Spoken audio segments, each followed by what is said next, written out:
రాష్ట్రంలో ప్రతి ఇష్యూలో ఈరోజు కుట్ర చేస్తుందని చెప్పి ఈరోజు వికారాబాద్ లో చెన్నారెడ్డి గారి విగ్రహం దగ్గర రోడ్ పైన కూర్చొని మాట్లాడుతున్నాం. మీతో సంతోషం. ఎందుకంటే ఈరోజు సాయిపూర్లో హాస్టల్లో పిల్లలకు విషాహారం తిని వాళ్ళకు ఫుడ్ పాయిజనింగ్ అయిపోయి సిక్ అయిపోయిందని 2 days బ్యాక్ పేపర్లో చూసాం.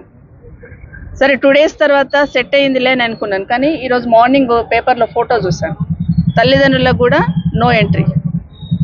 అంటే వాళ్ళ పిల్లలను చూసుకోవడానికి, వాళ్ళ పిల్లలు సిక్ అయిందని తెలిసినప్పుడు తల్లిదండ్రులను చూసుకోవడానికి కూడా పర్మిషన్ ఇవ్వలేదన్నప్పుడు ప్రధాన ప్రతిపక్షంగా మాకు బాధ్యత ఉంటుందా ఉండదా? మీరు తల్లిదండ్రులను అలో చేయనప్పుడు కనీసం మేమైనా కనీసం వెళ్ళి చూసి వాళ్ళకు భరోసా కల్పించి ఏం జరిగిందని కనుక్కోవాల్సిన అవసరం ఉంది. కానీ ఆశ్చర్యం ఏంటంటే ఈరోజు మేము ఇక్కడ వికారాబాద్కి ఎంటర్ కాగానే, నాకు తెలియదు చనుగోముల దగ్గరనే మమ్మల్ని ఆపాలనుకున్నారని నాకు కూడా తెలియదు. కానీ ఈ రోడ్ ఎంబడి ట్రాఫిక్ తక్కువ ఉంటుంది అని చెప్పి నేను ఈ రోడ్ ఎంబడి సిద్ధులూరు రోడ్ ఎంబడి వస్తే ఇక్కడ మమ్మల్ని ఆపేశారు. అసలు ఎందుకు ఆపారు అనేది ఎస్పీ గారిని, కలెక్టర్ గారిని అడుగుతా ఉన్నాను. అంటే ప్రతిపక్షంలో ఉన్న వాళ్ళకి ఒక రూలు, అధికార పక్షంలో ఉన్న వాళ్ళకి ఒక రూలా? ఈరోజు మమ్మల్ని అలో చేయండి కలెక్టర్ గారు, మేము పోయి పిల్లలను చూసి వస్తామంటే ప్రోటోకాల్ వర్తించదు మేడం అంటున్నారు. ప్రోటోకాల్ అంటే నేను ఎమ్మెల్యేని, ఎక్స్ మినిస్టర్ని, తను ఎమ్మెల్సీ గారు, ఎక్స్ మినిస్టర్ గారు, అంటే ఏం ప్రోటోకాల్ కావాలి? ఒక గిరిజన బిడ్డగా తను వచ్చింది, గిరిజన హాస్టల్ తల్లిగా చూడడానికి వచ్చింది. అదేవిధంగా తను ఆ శాఖను నిర్వహించింది కాబట్టి అక్కడ ఉన్న పరిస్థితులు తెలుసు కాబట్టి చూడడానికి వచ్చినప్పుడు ఏం ప్రోటోకాల్ కావాలి కలెక్టర్ గారికి? అంటే ఎమ్మెల్యే గారి తమ్మునికి ఏం ప్రోటోకాల్ ఉంటుంది, మాకేం ప్రోటోకాల్ లేదు. నిన్నగాక మొన్న ఎమ్మెల్యే గారి తమ్ముడు పోయి చూసి వస్తాడు, ఆయన ప్రోటోకాల్ ఉంటుంది, కానీ మాకు ప్రోటోకాల్ ఉండదు. కొన్ని అలా ఉండాలన్నప్పుడు మరి మా వాళ్ళు కూడా అక్కడ లోకల్లో తాండూరులో ఉన్న వాళ్ళు, తాండూరులో పుట్టిన వాళ్ళే రావాలంటే నేను తాండూరులో పుట్టిందండి. ప్రోటోకాల్ ప్రకారం రాజకీయంగా ప్రోటోకాల్ వర్తించదేమో నాకు, కానీ మరి నేను తాండూరులో పుట్టిందాన్ని. మరి అట్లా అక్కడ పుట్టిన వాళ్ళకే ఇస్తామంటే అక్కడ పుట్టిన వాళ్ళకి అట్లన్నా వస్తాం. మరి ఎమ్మెల్యే గారి తమ్ముడు అయితే విజిట్ చేయొచ్చంట, మేము విజిట్ చేయొద్దట. అధికార పార్టీకి సంబంధించిన కార్పొరేషన్ చైర్మన్లు విజిట్ చేయొచ్చట, మేము విజిట్ చేయొద్దంట. ఇదేక్కడ న్యాయం? ఎందుకు ఉలిక్కి పడుతుంది ప్రభుత్వం? మేము పోయి చూస్తే మీ బండారం బయటపడుతుందనా? హాస్టల్లో ఉన్న పరిస్థితులు బయటపడతాయనా? గత సంవత్సరం నుండి రాష్ట్రంలో ఎంతో మంది హాస్టల్ పిల్లలందరూ కూడా సిక్ అయిపోయి హాస్పిటల్ చుట్టూ, నేను కాక మొన్న జగిత్యాలలో చూసాం, అక్కడ హాస్టల్లో ఫుడ్ పాయిజనింగ్ అయి పిల్లలు హాస్టల్లో బారిన పడ్డారు. దాదాపుగా 48 మంది పిల్లలు ఈరోజు ఫుడ్ పాయిజనింగ్ అయి ఈ గురుకుల హాస్టల్స్లలో చనిపోయిందంటే సిగ్గుతో తలంచుకోవాలి ప్రభుత్వం.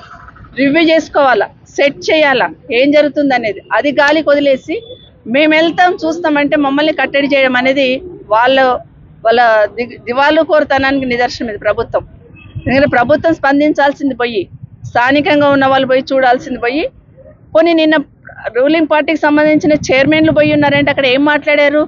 ఫుడ్కి సంబంధించిన జాగ్రత్తలు తీసుకుంటామనో లేకపోతే హాస్టల్ ఉన్న పిల్లలకి హాస్పిటల్ వసతి కల్పిస్తామనో చెప్పాల్సిన అవసరం ఉంది. కానీ కలెక్టర్ గారికి నేను సూటిగా ఒకటే అడుగుతున్నాను, పిల్లలు సిక్ అయి ఉంటే తాండూరులో హాస్పిటల్ ఉంది, వికారాబాద్లో హాస్పిటల్ ఉంది, ఎందుకు హాస్పిటల్లో ట్రీట్మెంట్ ఇవ్వకుండా హాస్టల్లో ఎందుకు ట్రీట్మెంట్ ఇప్పిస్తున్నారు కలెక్టర్ గారు?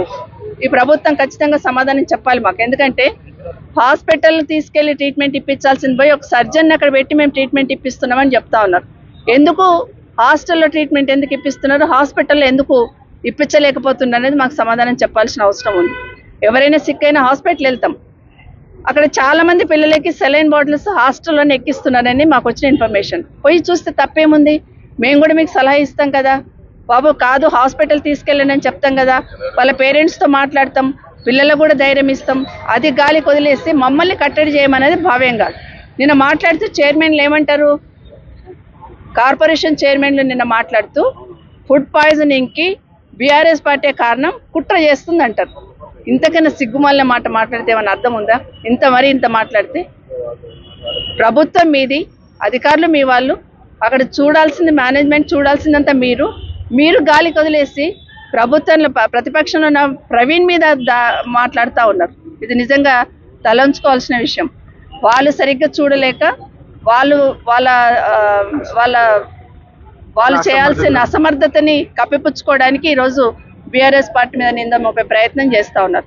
రేపు భవిష్యత్తులో మాకేమనిపిస్తుందంటే, మా పోలీస్ డిపార్ట్మెంట్లకు అదే రిక్వెస్ట్ చేస్తున్నా, అందుకని రేపొద్దున కాంగ్రెస్ పార్టీకి సంబంధించిన మంత్రులు కానీ, ఎమ్మెల్యేలు కానీ, ముఖ్యమంత్రి కానీ తట్టుదా కింద పడితే కూడా బీఆర్ఎస్ పార్టీ కుట్ర చేసింది అంటారేమో, అక్కడికి తీసుకొస్తారేమో, కేసు పెడతారేమో. మేము అనేది చిన్నపిల్లలతోని, మాకు రాజకీయం చిన్నపిల్లలతో రాజకీయం చేయాలని లేదు, కానీ మీరు నిద్రమత్తు వదిలేండి, హాస్టళ్లలో ఉన్న పిల్లలకి సౌకర్యాలు కల్పించండి అని చెప్పడానికి ఎందుకు జరుగుతుంది, మళ్ళీ మళ్ళీ ఎందుకు జరుగుతుందని ప్రశ్నించుకోవాల్సిన అవసరం ఉంది. ఒకసారి పొరపాటు అంటాం, 2 సార్లు పొరపాటు జరిగింది అనుకుంటాం, 3 సార్లు ఓకే, కానీ ఎవ్రీ డే ఇది నిత్యకృత్యం, ఇది మామూలు విషయం అన్నట్టు గాలికి వదిలేస్తున్నారు. విద్యాశాఖ ఉంది గౌరవ ముఖ్యమంత్రి గారి దగ్గర. ముఖ్యమంత్రి గారు కనీసం ఇప్పటికైనా తేరుకోండి, ఇప్పటికైనా రివ్యూ చేసుకోండి. గురుకులాలు కేసీఆర్ గారు పెట్టారు కాబట్టి గురుకులాల జడిపేయాలని ప్రయత్నం చేస్తున్నారేమో, కానీ ఆ గురుకులాలు ఉన్న బిడ్డలు 5 లక్షల మంది పిల్లలు పేద బిడ్డలు, ఎస్సీ ఎస్టీ బీసీ మైనార్టీ సంబంధించిన పేద బిడ్డలు ఆ గురుకులాలలో ఉన్నారు. గురుకులాల నిశాన జడిపేయాల, గురుకులాల మీద ఒక ముద్ర వేసే ప్రయత్నం చేయాలనే ప్రయత్నం చేస్తున్నారేమో. ఇది ఆ పేద బిడ్డలకు అన్యాయం చేసినట్టు అవుతుంది. దయచేసి ఇప్పటికైనా ముఖ్యమంత్రి గారు రివ్యూ చేయండి, అక్కడున్న పరిస్థితులను మెరుగుపరచండి, మరీ ఇలాంటివి జరగకుండా చూసుకోండి. ఎందుకంటే సంవత్సరం నుండి చూస్తున్నాం, ఓ దగ్గర ఎలుక చచ్చిపోయింది అంటారు, ఓ దగ్గర పాములు గరిచింది అంటారు, ఓ దగ్గరనేమో ఫుడ్ పాయిజనింగ్ అంటున్నారు. ఎందుకు జరుగుతుంది? గత 10 సంవత్సరాల నుండి లేని సిస్టమ్ ఇప్పుడు ఎందుకు డెవలప్ అవుతుంది? గత 10 సంవత్సరాలు కూడా ఇదే పిల్లలు ఉన్నారు కదా హాస్టల్స్లలో, వాళ్ళు ఎంతో బాగా ఉన్నత శిఖరాలు ఆధిరోహించిన పిల్లలు అందులో చదివి ఉన్నారు కదా. ఇప్పుడే ఇది ఎందుకు జరుగుతుందంటే మీకు పట్టింపు లేక, ఈ ప్రభుత్వానికి బాధ్యత లేక, అందులో ఉన్న వాళ్ళందరూ పేద పిల్లలే కదా, నోరు లేని వాళ్ళు కదా అని అనుకుంటున్నారు. కానీ ప్రధాన ప్రతిపక్షంగా ప్రశ్నించాల్సిన బాధ్యత మా మీద ఉంది. ఇప్పటికైనా మమ్మల్ని అక్కడ విజిట్ చేయనియండి, పిల్లలను కలవనియండి, పిల్లలు చెప్పింది వింటాము, కలెక్టర్ గారి దృష్టికో గౌరవ మంత్రి గారి దృష్టికో తీసుకెళ్తాను తప్పిస్తే దీంట్లో రాజకీయం చేయడానికి ఏం లేదు. కానీ మేము కూడా భరోసా కల్పించే బాధ్యత తీసుకొని వెళ్ళాలనుకుంటున్నాం. మమ్మల్ని అలౌ చేయండి, తాండూరు వెళ్ళి విజిట్ చేసి వస్తాం.